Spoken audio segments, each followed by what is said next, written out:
If you're thinking about moving to the Phoenix metro area, specifically the East Valley, do not do so without first understanding these 5 things that you may end up hating about it. I've lived in the East Valley for most of my life and know a thing or two about the area. If you clicked on this video, you've probably already heard how popular it is, but have you also heard the not so fun things? Let me be the one to share the possible deal breakers. Make sure you stick around until the end to find out what the number 1 most painful thing you may come across in Arizona. Starting off with number 5, the size. The Phoenix metro area is huge. As of 2021, the combined population of the cities in this metro was 4.8 million people. In the last decade, we have increased our population by 11.2%, and there's no sign of growth slowing down.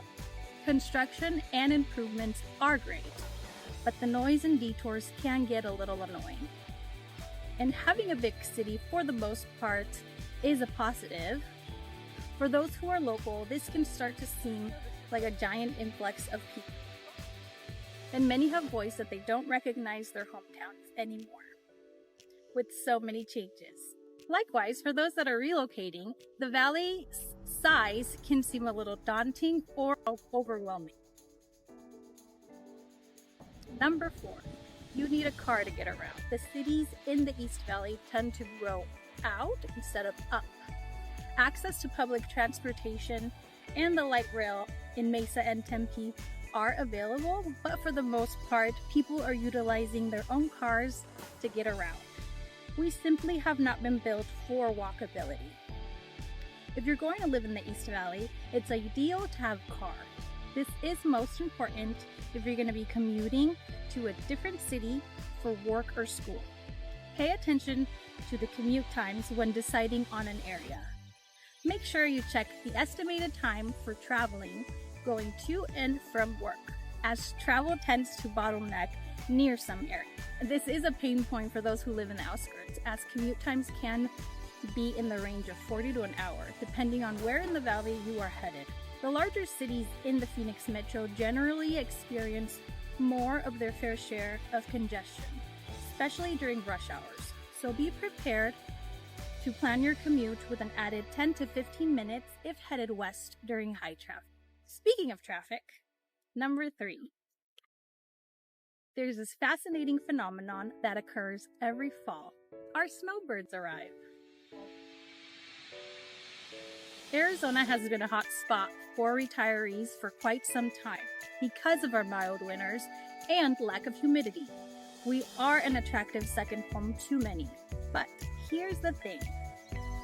While we love our winter visitors, the influx of people during the colder months adds to the already high population and traffic. There's a little rumor out there that Arizona drivers are crazy drivers.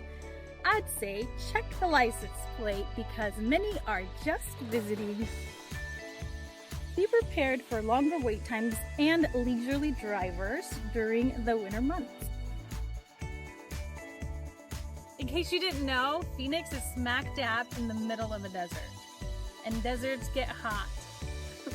It's hard to explain how the heat feels, but think about it like this. If you're standing in front of a fire, say 3 feet away, that's kind of how it feels, a dry heat. We're talking triple digits most days during the thick of it. But the upside is, we have no humidity. We are well equipped to fight the heat. We've mastered the art of staying cool. Normally, we have our AC on the whole day. We tend to modify our activities. We stay inside or make good use of our pools. It is not this extreme all year long. For example, right now we're in November and it's 70 degrees. Perfect weather. You won't ever have to worry about shoveling snow or scraping ice off of your windshield. But if you did move here and are now regretting it, just know that it can take some time to get acclimated. To be honest, some never truly get used to the heat, but that's why we have 49 other states where you can live. Okay, the most painful reason is our landscape is a little prickly. The desert landscape is predominant, and with it is the likelihood you may encounter one of these along your path. You might be thinking I'm talking about scorpions or rattlesnakes, and if you guessed that, you're smart. I feel like most people are aware of that.